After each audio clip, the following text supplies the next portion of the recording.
Good evening students. Okay English academy के YouTube channel पे आप सभी का स्वागत है। मैं हूं सिमी झा और आज हम लोग पढ़ेंगे आपके गद्य खंड का जो 5वां पार्ट है जिसका नाम है रोज। उसके लेखक हैं डॉक्टर सच्चिदानंद हीरानंद वात्स्यायन अज्ञे जी। उन्हीं के बारे में आज हम लोग पढ़ेंगे। आगे बढ़ने से पहले बता दूं कि जो भी बच्चे कोर्स से जुड़ना चाहते हैं, हमारी फैमिली से जुड़ना चाहते हैं, आप इस दिए हुए नंबर पे कॉल करके अथवा मैसेज करके कोर्स को ज्वाइन कर सकते हैं। बढ़ते हैं आगे, देखते हैं आज के। सबसे पहले आप सबको पता ही है कि जो आपकी जो परीक्षा होती है उसमें ज़्यादातर प्रश्न जो होते हैं वो लेखक से संबंधित होते हैं और बहुत कम ऐसे प्रश्न होते हैं जो कि पाठ के अंदर से होते हैं। तो हम लोग सबसे पहले लेखक से जुड़ी कुछ सामान्य जानकारियों को देख लेते हैं और उनसे किस प्रकार के प्रश्न बनते हैं उनको भी देख लेंगे। डॉक्टर सच्चिदानंद हीरानंद वात्स्यायन अज्ञे जी का जन्म 7 मार्च 1911 ईस्वी को उत्तर प्रदेश के कुशीनगर के कसैया नामक जगह पे हुआ था। कसैया नामक गांव में हुआ था। 7 मार्च 1911 को उत्तर प्रदेश के कुशीनगर के कसैया नामक जगह पे डॉक्टर सच्चिदानंद हीरानंद वात्स्यायन अज्ञे जी का जन्म हुआ था। इनकी माँ का नाम जो था वह था बेंती देवी। इनकी माँ का नाम बेंती देवी और इनके पिता का नाम डॉक्टर हीरानंद शास्त्री था। तो प्रश्न ऐसा बन सकता है कि डॉक्टर सच्चिदानंद हीरानंद वात्स्यायन अज्ञे जी का जन्म कब हुआ था। आपका सही जवाब हो जाएगा 7 मार्च 1911 ईस्वी को। प्रश्न ऐसा होगा कि अज्ञे जी का जन्म कहाँ हुआ था। आपका सही जवाब होगा, अगर मान लो है उत्तर प्रदेश, मध्य प्रदेश, झारखंड, बिहार, तो आपका सही जवाब हो जाएगा उत्तर प्रदेश। अगर ऐसा रहे कि कुशीनगर, लखनऊ, अयोध्या, काशी, सही जवाब हो जाएगा कुशीनगर। तो आप याद रखेंगे कि कसैया कुशीनगर उत्तर प्रदेश में अज्ञे जी का जन्म हुआ था। ये मूल रूप से रहते थे पंजाब के करतारपुर नामक जगह पे। मूल रूप से कहाँ रहते थे? पंजाब के करतारपुर नामक जगह पे रहते थे। प्रश्न ऐसा बन सकता है कि अज्ञे जी का मूल निवास स्थान कहाँ था। आपका सही जवाब हो जाएगा करतारपुर, पंजाब। प्रश्न ऐसा बन सकता है कि अज्ञे जी की माता का नाम क्या था। आपका सही जवाब हो जाएगा बेंती देवी। प्रश्न ऐसा बन सकता है कि अज्ञे जी के पिता का नाम क्या था। आपका सही जवाब होगा डॉक्टर हीरानंद शास्त्री। अगर इन्हें जो पुरस्कार मिले हैं, इनकी रचनाओं के लिए इन्हें बहुत सारे पुरस्कार मिले हैं, जिनमें 2 पुरस्कार अहम हैं। वह है साहित्य अकादमी पुरस्कार और भारतीय ज्ञानपीठ पुरस्कार। साहित्य अकादमी पुरस्कार और भारतीय ज्ञानपीठ पुरस्कार, इनकी रचनाओं के लिए इन दोनों ही पुरस्कारों से सम्मानित किया गया है। इनका निधन 4 अप्रैल 1987 ईस्वी को हो गया। 4 अप्रैल 1987 ईस्वी को इनका देहांत हो गया। इन्होंने बहुत सारी पत्रिकाओं में काम किया है, बहुत सारी पत्रिकाओं का संपादन भी किया है। जिन जिन पत्रिकाओं में इन्होंने काम किया है उनका नाम है सैनिक, विशाल भारत, प्रतीक, दिनमान आदि। तो इन्होंने सैनिक, विशाल भारत, दिनमान और प्रतीक जैसी पत्रिकाओं में इन्होंने कार्य किया है। तो प्रश्न ऐसा बन सकता है कि निम्न में से किस पत्रिका में जो है पत्रिका से अज्ञे जी जुड़े हुए थे। अगर दिनमान ऑप्शन है वह आपका सही जवाब हो जाएगा। अगर सैनिक है वह आपका जवाब सही हो जाएगा। अगर प्रतीक दिया हुआ है तो वह आपका सही जवाब हो जाएगा। अगर विशाल भारत दिया हुआ है तो वह आपका सही जवाब हो जाएगा। अज्ञे जी की तस्वीर जो है आप यहाँ पे देख सकते हैं।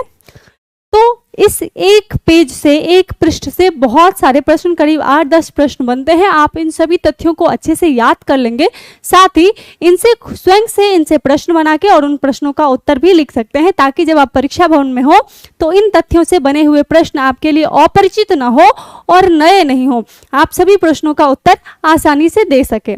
इनकी रचनाओं की अगर बात करें तो इन्होंने कहानियां लिखी है, उपन्यास लिखे हैं, नाटक लिखे हैं, जिसमें से एक कहानी रोज आपके पाठ में भी है, जिसका पहले नाम था गैंग्रीन और 1934 में उसका नाम रखा गया रोज। देखते हैं इनकी कहानियां, जिसकी रचना इन्होंने की है। विपथगा, जयदोल, ये तेरे प्रतिरूप, छोड़ा हुआ रास्ता और लौटती पगडंडियां।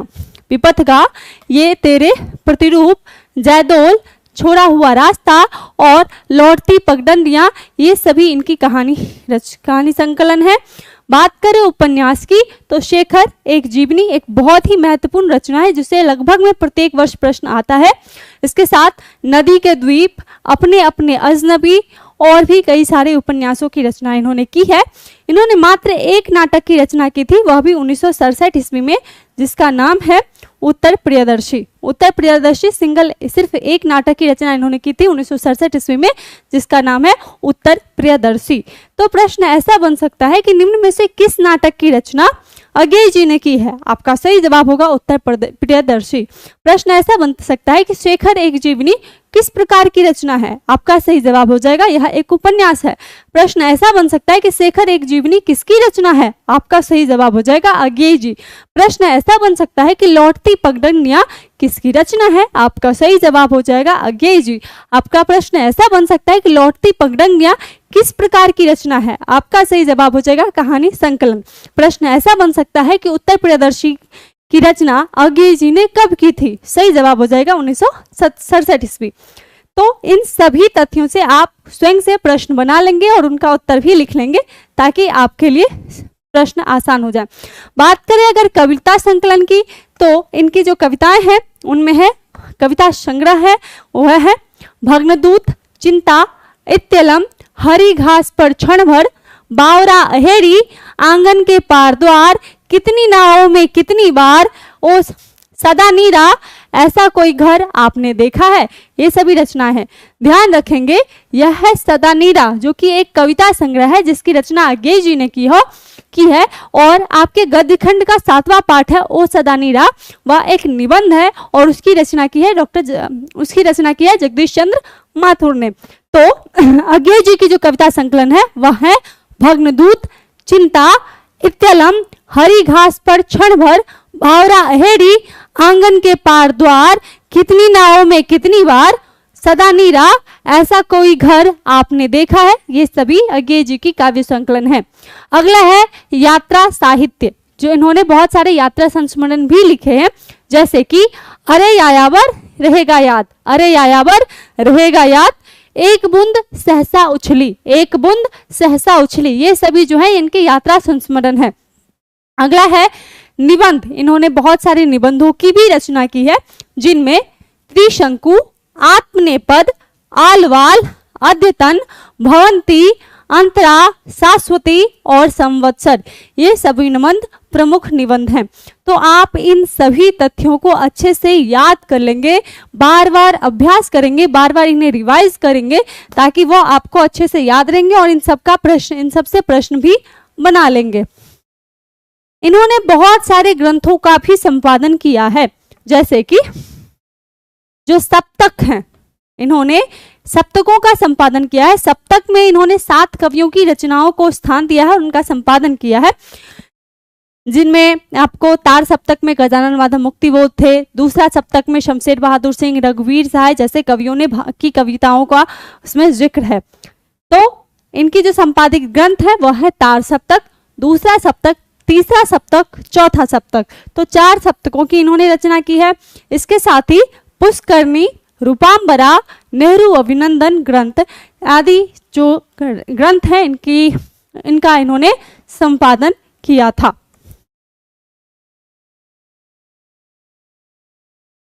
हमारी एकेडमी विगत कई वर्षों से टॉपर्स देती रही है और हमारी कोशिश है कि हम आगे भी टॉपर्स देते रहें। अगर आप भी चाहते हैं कि अगले फ्रेम में आपकी भी तस्वीर हो, अगली सूची में आपका भी नाम हो, जुड़िए हमारे कोर्स टॉपर्स 12th कोर्स 2024 से। इसमें आपको सिर्फ एक कोर्स खरीदना है इंग्लिश की।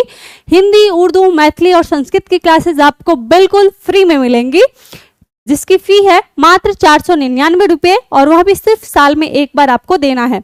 लेकिन अगर आप मेरा कूपन कोड यूज करते हैं सिम्मी 100 का, तो आपको 100 रुपये की छूट मिल जाती है।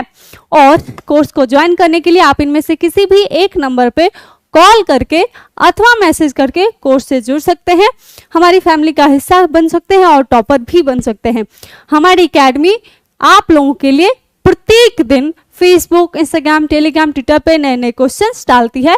इसीलिए हर रोज नए नए प्रश्नों के अभ्यास के लिए ओके इंग्लिश एकेडमी को फेसबुक, इंस्टाग्राम, टेलीग्राम, ट्विटर पे जरूर फॉलो करें।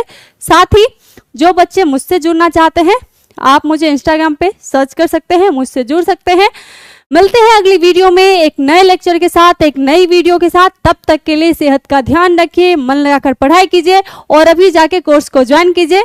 मिलते हैं कल। शुभ रात्रि।